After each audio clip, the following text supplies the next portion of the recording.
Olá, o Direito Sem Fronteiras desta semana vai falar sobre asilo político.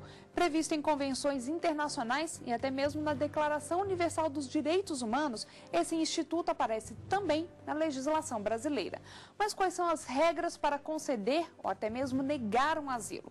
Quais são os direitos e deveres de quem recebe essa proteção?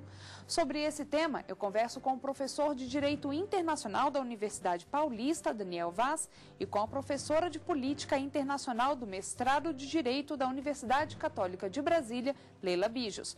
Mas antes de iniciarmos o nosso debate, vamos assistir a uma matéria produzida pela nossa equipe. O asilo político é um meio de proteção ao cidadão estrangeiro perseguido em seu território por crimes ou ideologias políticas.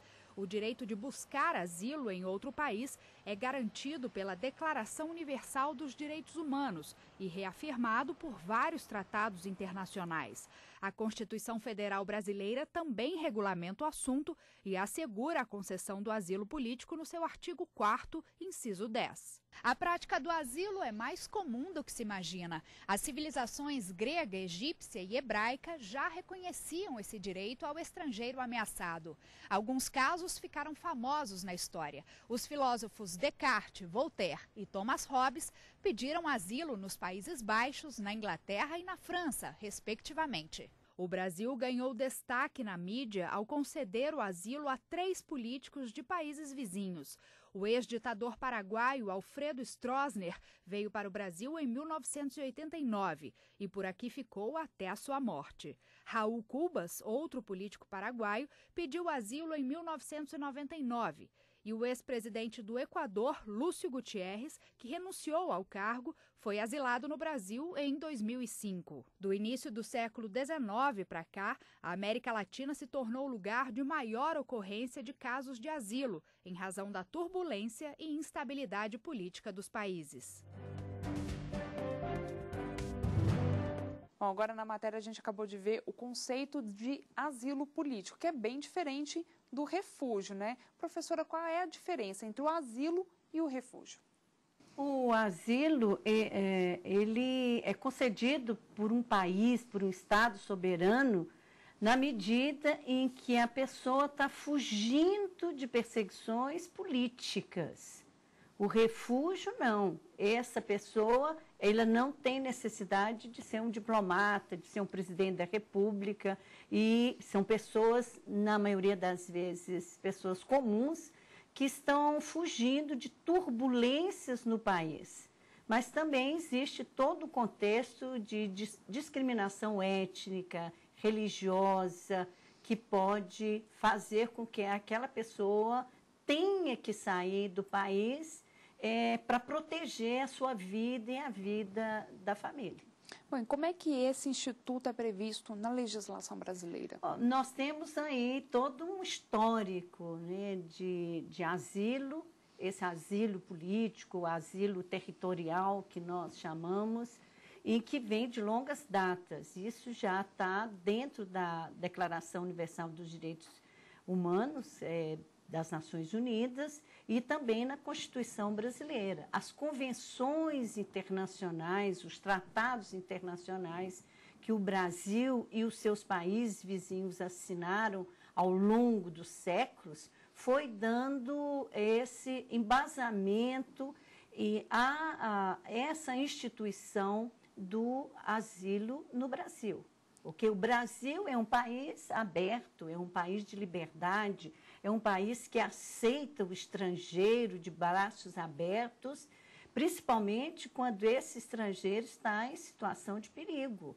Às vezes, ele necessita vir ao Brasil por um período, até que essa segurança pessoal esteja determinada na sua vida. Ele não vai ficar aqui para sempre. Há casos de políticos que ficaram para sempre no Brasil. Mas, em geral, é por um curto período de tempo. E aí, sim, nós vamos usar de toda essa democracia, dessa solidariedade que é inerente ao governo brasileiro. Bom, professor Daniel, E no âmbito internacional, como ficam? Os países têm as suas leis, mas existem convenções, tratados que abrangem um pouco mais esse tema. O senhor poderia falar um pouquinho sobre essas convenções? Desde 1889, que o Instituto do Asilo Político tem vindo a ser tratado internacionalmente ao mais alto nível. Desde logo, pelo Tratado de Direito Internacional, que regulava a questão do direito penal sob a égide internacional de 1889, de Montevideo. Depois temos também um momento particularmente importante com a Convenção de Havana de 1928. Na década de 30 do século XX, temos uma outra convenção importante, também sobre o asilo, celebrada também em Montevideo. E depois temos uma outra convenção, essa sim, de máxima relevância, de grande impacto, que é a Convenção de Caracas, que trata sobre a matéria do asilo com muito mais particularidade, com muito mais abrangência e com muito mais detalhe.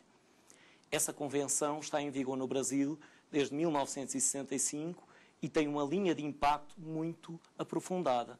Portanto, desde 54 a esta parte, nós temos movimentações no plano internacional no sentido de regular o Instituto do Asilo Político, que é um instituto ainda hoje particularmente relevante. Se olharmos para uma série de situações contemporâneas, nós observamos isso. Portanto, é uma temática, digamos assim, que propicia intensos debates. Se nós colocarmos a diferenciação que a professora estava, digamos assim, a colocar no início da sua fala, acerca do asilo relativamente e em contraponto com o refúgio, nós temos isso muito bem claro. Enquanto no caso do asilo, existe uma necessidade de atuar rapidamente em face da perseguição, de uma perseguição que é bem patente, um Estado, através do Instituto do Asilo, propicia acolhimento a alguém estrangeiro que está numa situação de aparentemente dificuldade. Agora o senhor colocou uma coisa que uma das condições para se conceder o asilo é a questão de não ter cometido um crime previsto no direito penal. Como é que é essa relação? É assim, a situação molda-se nestes termos. Ser um crime político, não de natureza comum, ser um crime de natureza política e haver urgência na necessidade de se recorrer ao asilo. O asilo que pode ser territorial ou diplomático. Na verdadeira acepção do termo asilo político, nós temos uma linha de convergência com o asilo territorial. O asilo diplomático é um prelúdio, é algo que pode propiciar ou não, digamos assim, o advento de um asilo territorial, de um asilo na verdadeira acepção do termo em termos políticos. Portanto, é essa linha de apreciação que temos de ter em linha de conta. Bom, queria agora que a gente explicasse um pouquinho na prática como é que isso acontece. Como é que é feito o pedido de asilo aqui e se vocês puderem ilustrar com alguns casos? Em primeiro lugar, esse pedido tem que ser feito ao Departamento de Polícia Federal. O Departamento de Polícia Federal vai comunicar-se com o Ministério das Relações Exteriores e, em seguida, com o Ministério da Justiça. Quando é no caso de refúgio, aí sim é o Departamento de Polícia Federal que vai acionar o Ministério da Justiça e todo um comitê internacional que cuida do assunto do refúgio. Ok. Bom, nós vamos para um rápido intervalo e já voltamos a falar sobre asilo político. Não saia daí. Vem aí o 4º Congresso Internacional de Direito Processual, que vai abordar o tema A Elaboração do Direito Processual, seus limites e aspectos no direito internacional. O evento será realizado entre os dias 16 e 18 de maio, em Olinda, Pernambuco. Informações e inscrições no site www.mauriciodenassau.edu.br.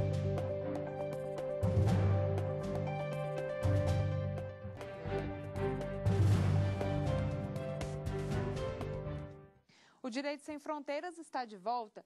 Hoje estamos falando sobre asilo político. E antes de voltarmos ao nosso debate, vamos saber um pouco mais sobre esse tema? Confira a reportagem.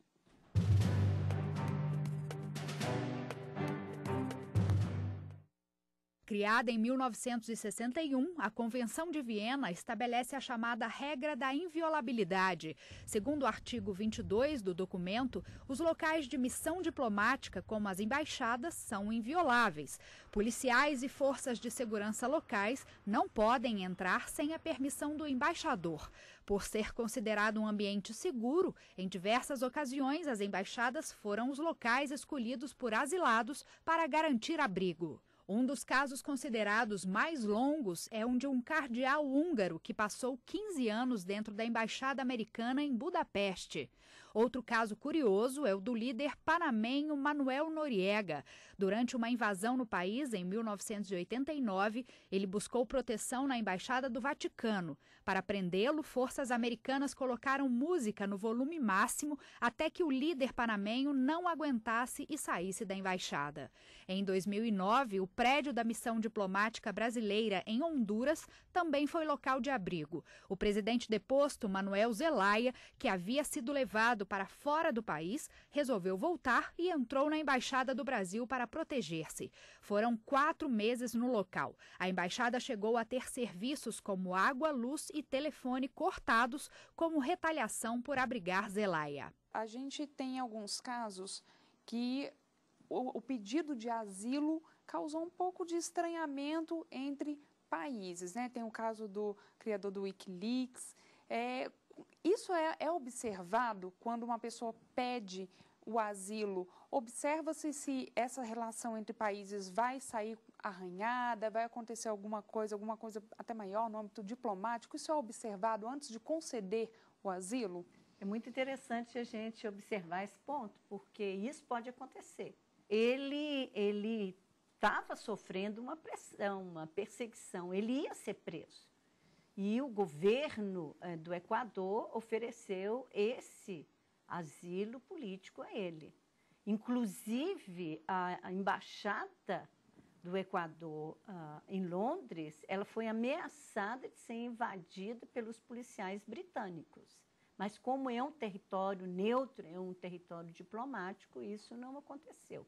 E ele continua lá. Professor, em alguns casos, algumas pessoas chegam a entrar na embaixada e ficam ali, por ser, como a professora já levantou, um ambiente neutro.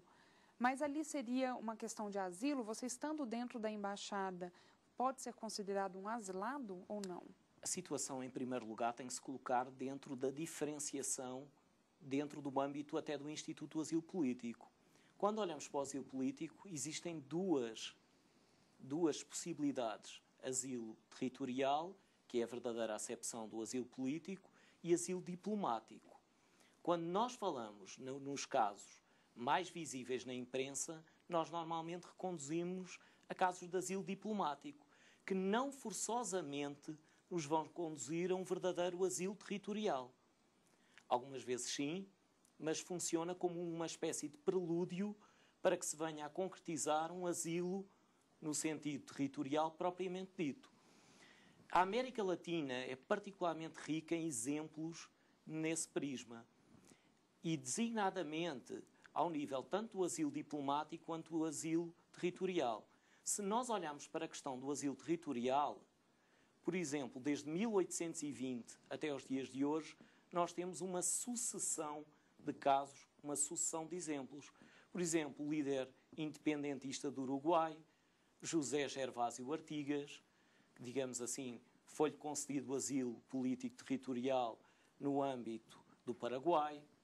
Começa por aí. Frutuoso Rivera, também no século XIX, por várias vezes esteve asilado no próprio Brasil.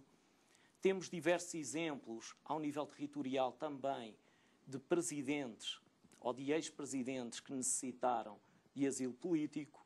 Por exemplo, o caso de Alfredo Stroessner, um ex-presidente do Paraguai, o ex-ditador paraguaio, que faleceu inclusivamente aqui em Brasília. Ele esteve asilado no Brasil durante vários anos. Temos o exemplo de Lúcio Gutiérrez, do Equador, que é um exemplo mais recente, de 2005. Mas os casos mais importantes e mais interessantes para a mídia são os casos realmente paradigmáticos de asilo diplomático, como o caso Haya de la Torre, em que Haya de la Torre, Víctor Raúl Haya de la Torre, um importante político peruano, esteve de 1949 a 1954 na embaixada, esteve confinada à embaixada da Colômbia em Lima, até se resolver a situação. Porque no caso do asilo diplomático, para se resolver a contento, para muitas vezes se concretizar um asilo territorial, é necessário um salvo-conduto. E esse salvo-conduto nem sempre é expedido, perante a intransigência de ambas as partes envolvidas. Portanto, a situação complica-se e complica-se de uma forma particularmente complexa, de uma forma particularmente visível, uma forma bem visível, bem notória até para a imprensa internacional. No caso do Julian Assange, ele necessita, para partir rumo ao Equador, de um salvo-conduto. Se esse salvo-conduto não for expedido, ele vai ter que ficar durante mais um tempo confinado na embaixada em Londres. E depois que o asilo é concedido, num caso como esse, eles podem voltar, o asilado ele pode voltar a retornar ao seu país, entrar novamente no país, isso é possível? Quais são as regras que ele precisa seguir depois que o país para o qual ele pediu esse asilo concedeu essa proteção? Depende de que a situação política foi regularizada, ele vai ser aceito, ele não vai ser morto ou encarcerado. Isso tem que ser investigado. Ele vai verificar essas questões. Você tem um exemplo aí com a derrocada do regime ditatorial de Saddam Hussein no Iraque. O embaixador, todo o corpo diplomático que estava aqui em Brasília, ficou sem a possibilidade de retornar ao Iraque. Então, o embaixador, o ministro conselheiro e outros funcionários tiveram que pedir o asilo ao Brasil. E logo depois, como eles não podiam retornar ao país, porque do contrário eles seriam perseguidos, mortos, eles pediram o refúgio ao governo brasileiro. Então, as agências internacionais vão colaborar nesse sentido. Os organismos internacionais, eles têm um peso muito grande nesse contexto, o que é o Acnur, e no Brasil nós temos uma atuação muito grande nesse sentido. Do contrário, o que vai acontecer com a vida dessa pessoa? Tanto o asilo quanto o refúgio tem como cerne de análise, objetivo, princípio, a vida, a preservação da vida daquele indivíduo. E é um recurso que pode ser negado? Ou o país é obrigado a conceder quando é feito um pedido de asilo? Ele pode conceder ou pode se negar a conceder isso? É discricionário. O Estado nem é obrigado a conceder asilo, nem é obrigado a justificar porque é que concedeu, nem tampouco é obrigado a justificar razões para a concessão ou não concessão. Ele está, digamos assim, desprovido desse tipo de obrigação, desse tipo de, digamos assim, de critério em termos de obrigação. Já no refúgio, a situação depende de convenções internacionais. Aí a situação é diferente. Agora, no âmbito do asilo político, trata-se de um ato discricionário de um Estado. O Estado pode ou não, ao ser procurado, propiciar, digamos assim, asilo ou não. Ele não precisa de justificar as razões pelas quais atendeu a essa pretensão. E nem o outro país pode questionar ou pedir uma anulação desse asilo. Isso também não é possível. Não, porque é um ato discricionário de um Estado. Isso está previsto em convenções internacionais. Está previsto no âmbito da Declaração Universal dos Direitos Humanos, no artigo 14, e está previsto inclusivamente no âmbito interno, no plano brasileiro, no artigo 4º, inciso 10, da nossa Constituição Federal, 1988. Portanto, dentro desse plano, um Estado não necessita de nem sequer justificar, nem sequer, digamos assim, dar razões a outro Estado pela concessão de um eventual asilo. E quando ele recebe esse asilo, o asilo é concedido, essa pessoa passa a viver tendo que respeitar as regras brasileiras. Quais são os direitos? Ela passa a ter os mesmos direitos que um nacional, por exemplo? Tem direito à vida, tem direito à liberdade, tem direito à inserção no meio social e tem direito também ao trabalho. Okay? Agora, ela tem que respeitar as normas, as regras. Ela não pode violar essas normas. E, em princípio, deve estar adstrito a determinado tipo de limites. Como se trata, muitas vezes, numa perseguição política, ele deve evitar se imiscuir em assuntos internos do Estado, digamos assim, do seu Estado de origem, do Estado onde foi perseguido, e deve respeitar a ordem jurídica interna de uma maneira geral e muito abrangente, muito clara. Deve, sobretudo, ter um comportamento digno dentro do âmbito interno e procurar ter um comportamento condizente com aquilo que é um comportamento de um estrangeiro que está no Brasil sob os auspícios de um asilo político. Então, emitir opiniões sobre alguma coisa que está acontecendo no seu país, isso pode ser um pouco... Isso muitas vezes ocorre, mas não deveria ocorrer.